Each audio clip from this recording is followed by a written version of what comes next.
வணக்கம் Subiksha TV channel நேர்களே, நான் உங்கள் அன்பான சயின்டிபிக் வேதிக் அஸ்ட்ராலஜர் அஸ்ட்ரோரஞ்சி பேசுகிறேன். நல்லது நினைப்போம், நல்லதே நடக்கும். இந்த வீடியோவில் நம்ம என்ன பார்க்க போறோம்னா, மீனராசிக்காரர்களுக்கு ஜூன் 2026 எத்தகைய ஒரு மாதமாக, பலாபலன்கள் நிறைந்த ஒரு மாதமாக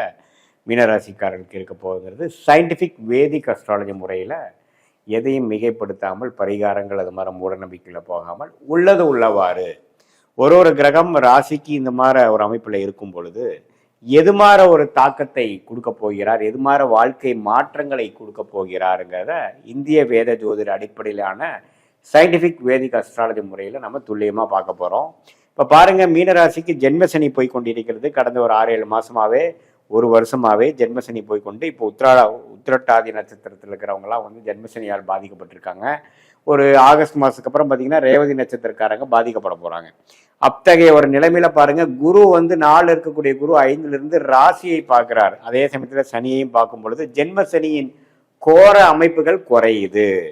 எப்பவுமே ஒரு உச்ச குரு வந்து ஒரு சனியை பார்க்கும் பொழுது சனியின் கோர விஷயங்கள், சனியின் அழுத்தங்கள், சனியின் பாவத்துவங்கள் குறையுது. அப்படிங்கிறப்ப ஜென்ம சனியால் பாதிக்கப்பட்டு இருக்கக்கூடிய மீன ராசிக்காரர்கள் கடந்த 3-4 மாசமா இக்கட்டான ஒரு சூழ்நிலை, பண விஷயத்துல டைட்டு,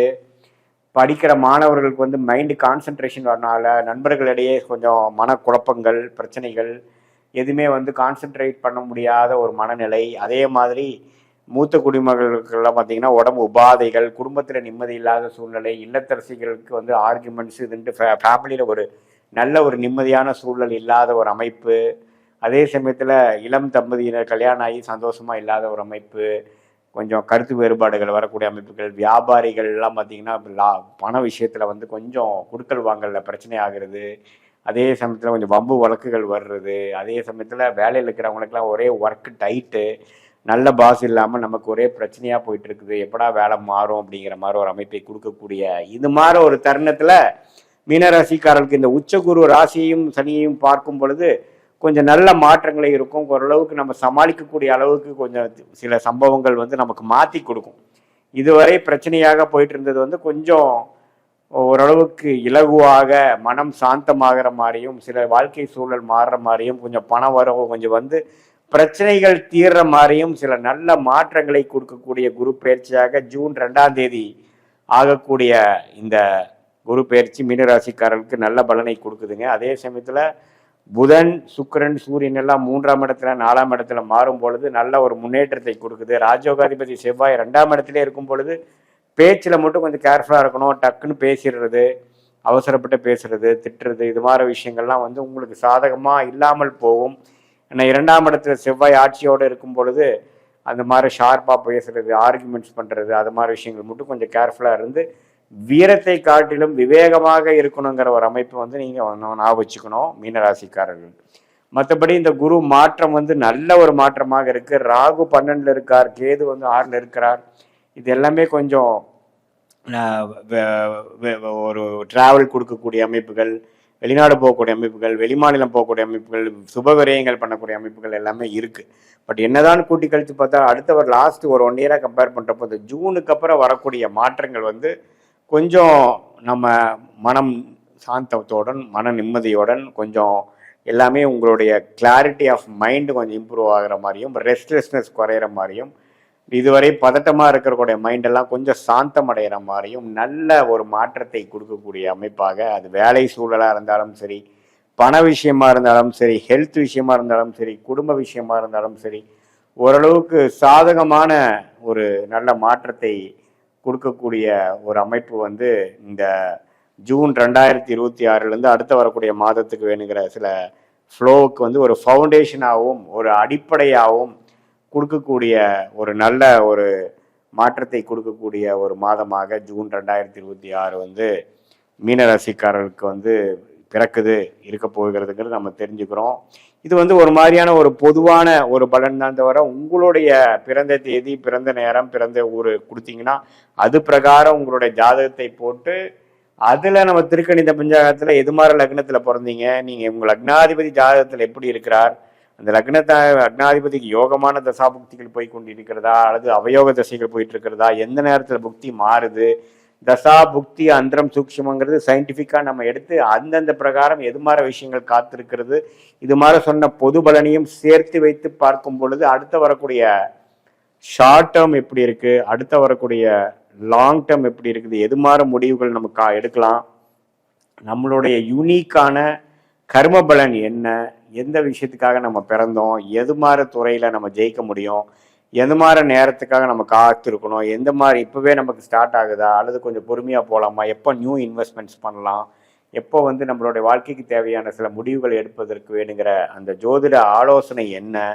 அப்படிங்கிறதெல்லாம் நம்ம பாஸ்ட் லைஃப்லேருந்து வரும்பொழுது சிங்க் ஆகி பாஸ்ட் நமக்கு மேட்ச் ஆகுதா அப்படிங்கிறத செக் பண்ணிவிட்டு அதுக்கப்புறம் ப்ரெசன்ட் சுச்சுவேஷனை பற்றி பேசிட்டு அதுக்கப்புறம் ஃப்யூச்சரில் ஷார்ட் டேர்ம் எப்படி போகுது, அதுக்கப்புறம் வரக்கூடிய லாங் டேர்ம் எப்படி இருக்குது, அந்த தசா புக்தி அந்தர சூக்ஷமங்கள் எப்படி, நம்ம ஜாதகத்தில் எந்தெந்த கிரகம் எப்படி இருக்கிறார், டிகிரி அடிப்படையில் எந்த அளவுக்கு வந்து ஒன்றுக்கும் ஒன்று சார்ந்து இருக்கிறார்களுங்கிறது சயின்டிஃபிக்காக நம்ம பார்க்கும் பொழுது ஒரு மனிதனும் ஒரு தனி கர்மா, ஒரு மனிதன் மாதிரி இன்னொரு மனிதன் பார்க்க முடியாது. ஸோ அதெல்லாம் எப்படி வருதுங்கிறதெல்லாம் சேர்த்து வைத்து நம்ம பார்க்கும் பொழுது ஒன்றுமே துல்லியமான பலன்கள் நம்ம எடுக்க முடியும். ஸோ அந்த சயின்டிஃபிக் வேதிக் அஸ்ட்ராலஜி முறையில் நம்ம வந்து நம்மளுடைய கர்மாவை நாமளே தெரிந்து கொண்டு தேவையற்ற சாய்ஸஸ் எடுக்காமல் தேவையற்ற நேரத்தில் அதிகமான உழைப்புகளோ அதிகமான முதலீடுகள் போட்டு லாபங்கள் எடுக்காமல் நஷ்டங்கள் எடுத்து பண விரயங்கள் சமய விரயங்கள் பண்ணாமல் நம்மளுடைய பிராப்தம் என்ன, நம்மளுடைய யோகமான கிரகம் என்ன, நம்மளுடைய யோகமான தசாபுக்தி என்ன, நம்ம எது மாதிரி படிப்பு படித்தா நல்லா வரலாம், எந்த துறையில் நம்ம ஜெயிக்கலாம், வேலையா தொழிலா கவர்மெண்ட் ஜாபா அல்லது கார்பரேட் செக்டாரா ப்ரைவேட் செக்டாரா வெளிநாடா இம்போர்ட் எக்ஸ்போர்ட் பிஸ்னஸா அல்லது உள்நாட்டு பிஸ்னஸா மேனுஃபேக்சரிங்கா ட்ரேடிங்கா, எது மாதிரி துறையில் இருக்கக்கூடிய அமைப்புகள் நம்ம ஜாதகத்தில் வலுவாக இருக்குது, எந்த கர்மாவில் நம்ம பிறந்திருக்கோங்கிறது தெரிந்து இதையே நம்ம பாஸ்டில் இது மாதிரி விஷயங்கள் நடந்துதாங்கிறத ஒரு செக் பண்ணி அந்த ஒரு விஷயத்தையும் நாம் உள்ளக்குள்ளே கொண்டு வந்து பாஸ்ட்டை பார்த்து ப்ரெசண்ட்டை பார்த்து அடுத்து வரக்கூடிய ஃப்யூச்சரையும் பார்க்கும் பொழுது என்ன மாதிரி வாழ்க்கை பயணம் நமக்கு இருக்குது, எந்த பிராப்தம் இருக்குது, எதுக்கு நம்ம எதிர்பார்க்கலாம், எது நம்ம எதிர்பார்க்க வேண்டாம், நம்மளுடைய என்ன மிஸ்டேக்ஸ் இருந்து நம்ம என்ன கற்றுக்கிட்டு இருக்கோம், என்ன மாதிரி வரைக்கும் நம்ம வந்து எஃபோர்ட் போடலாம், நம்ம வந்து எந்த லெவலுக்கு போகக்கூடிய பொட்டென்ஷியல் நமக்கு இருக்குது, அந்த பொட்டென்ஷியலை மேக்சிமைஸ் பண்ணுறதுக்கு என்னென்ன பண்ணலாம் அப்படிங்கிறதெல்லாம் நம்ம செய்யும் பொழுது கண்டிப்பாக நம்ம பார்த்திங்கன்னா ஒரு 1000 வருஷம் வாழ போகிறதில்ல, ஒரு 80 வருஷம் வாழ்கிறோம் அப்படின்னா ஒரு 25 வருஷத்துலேருந்து ஒரு 60 வருஷம் வரைக்கும் நம்ம ஒரு ஆக்டிவாக ஒரு ஏர்னிங் கெப்பாசிட்டியோடு இருக்கக்கூடிய அமைப்பில் இருக்கோம்னா அதை வந்து சிறப்பாக செய்து நம்ம வாழ்க்கைக்கு வேணுங்கிற பணம், உறவுகள், ஃபேமிலி, குழந்தை, மனநிலை, நல்ல ஹெல்த்து, இது எல்லாமே ஓரளவுக்கு எப்படி நம்ம சீர்திருத்தி கொள்ள வேண்டும், நமக்கு எப்படி லேட் மேரேஜாக இருக்கா, ஏர்லி மேரேஜாக இருக்கா, அரேஞ்ச் மேரேஜா, கலப்பு திருமணமாகவும், நம்மளோட சுக்கிரன் எப்படி இருக்கிறார், அடுத்து வரக்கூடிய தசாபுக்திகள் எது மாதிரி விஷயத்தை காட்டுது, இப்படியெல்லாம் நம்ம பார்க்கும் பொழுது எப்போ வந்து நம்ம வந்து எப்படி ஒரு கூகுள் மேப்பில் வந்து நம்ம வந்து ஒரு இடத்துக்கு போகிறப்போ நம்ம டிராஃபிக் பார்க்குறோம், எவ்வளோ டிஸ்டன்ஸில் இருக்குன்னு பார்க்குறோம், போகிற வந்து ரூட் என்னன்னு பார்க்குறோம் இல்லைங்களா, அது என்னதான் நீங்கள் பார்த்தாலும் நாம் தான் போய் சேர போகிறோம். பட் நமக்கு ஒரு மென்டல் ப்ரிப்ரேஷன் கிடைக்கிற மாதிரி இந்த ஜோதிடம் சயின்டிஃபிக் வேதிக் அஸ்ட்ராலஜி முறையில் எதையும் மிகைப்படுத்தாமல் பார்க்கும்பொழுது பாஸ்ட் சிங்க் பண்ணிடுவோம் நம்ம. அதுக்கப்புறம் வரக்கூடிய ப்ரெசன்ட் ஃபியூச்சர் மூலமாக மென்டல் மேப்பிங் பண்ணி வாழ்க்கையில் வந்து நம்மளுடைய பிராப்தத்தை தெரிந்து சமய விரயங்கள் பொருள் விரயங்கள் இல்லாமல் எளிதில் நம்ம வாழ்க்கையில் வெற்றி பெற முடியும் என்று சொல்ல விரும்புகிறேன். மீண்டும் மற்றொரு காணொலியில் சந்திப்போம். நன்றி, வணக்கம்.